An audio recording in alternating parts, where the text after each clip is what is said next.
আসসালামু আলাইকুম everyone, Khushi's cooking studio. মুরগির রোস্ট আপনারা সবাই রান্না করেন, একবার এভাবে রান্না করে দেখুন না, কত মজাদার। আমি আমার রোস্টের রেসিপিটি আপনাদের মাঝে আজকে শেয়ার করব। চলুন তাহলে শুরু করা যাক।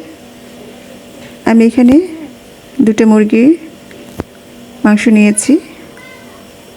2টা মুরগির থেকে আমি 8 পিস করেছি। এখন মাংসটাকে আমি ম্যারিনেট করব। প্রথমে আমি দিয়ে দিচ্ছি লবণ এবং মরিচের গুঁড়া দিয়ে ভালো করে মাখিয়ে নিচ্ছি।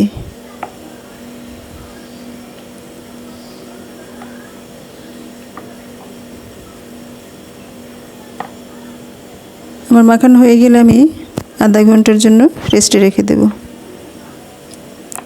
আধা ঘন্টা পরে আমি চুলায় প্যান গড়ায় বসিয়ে তেল দিয়ে তাতে মাংসগুলো অল্প অল্প করে ভেজে নিচ্ছি।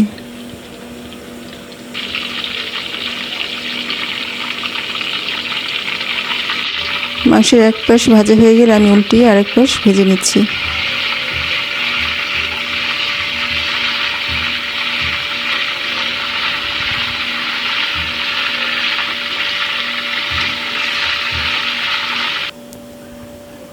এভাবে আমি সমস্ত মাংসগুলোকে ভেজে নিয়েছি।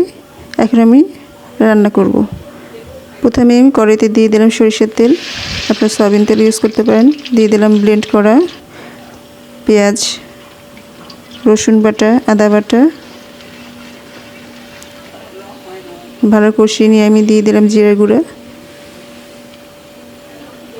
হালকা একটু কষিয়ে নিয়ে দিয়ে দিলাম লবণ, মরিচের গুঁড়া। এখন একটু ভালো করে কষিয়ে নিচ্ছি। এখানে আমি কয়েকটা কাঁচা ঝালও দিয়ে দিয়েছিলাম।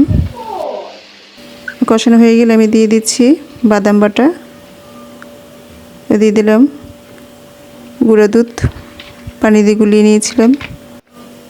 দিয়ে দিলাম রোস্টের মশলা। এখন ভালো করে কষিয়ে নিচ্ছি। দিয়ে দিলাম সামান্য চিনি। তারপর নেড়েচেড়ে আমি ভাজা মাংসগুলোকে ঢেলে দিচ্ছি।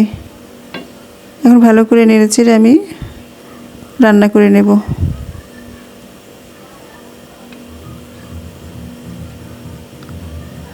মিডিয়াম হিটে আমি রান্না করে নেব।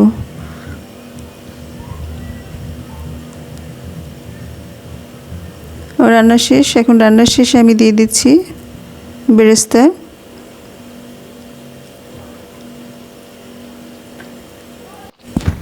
ভিডিওটি ভালো লাগলে অবশ্যই লাইক, কমেন্ট এন্ড শেয়ার করবেন। সবাই ভালো থাকুন, সুস্থ থাকুন। আল্লাহ হাফেজ।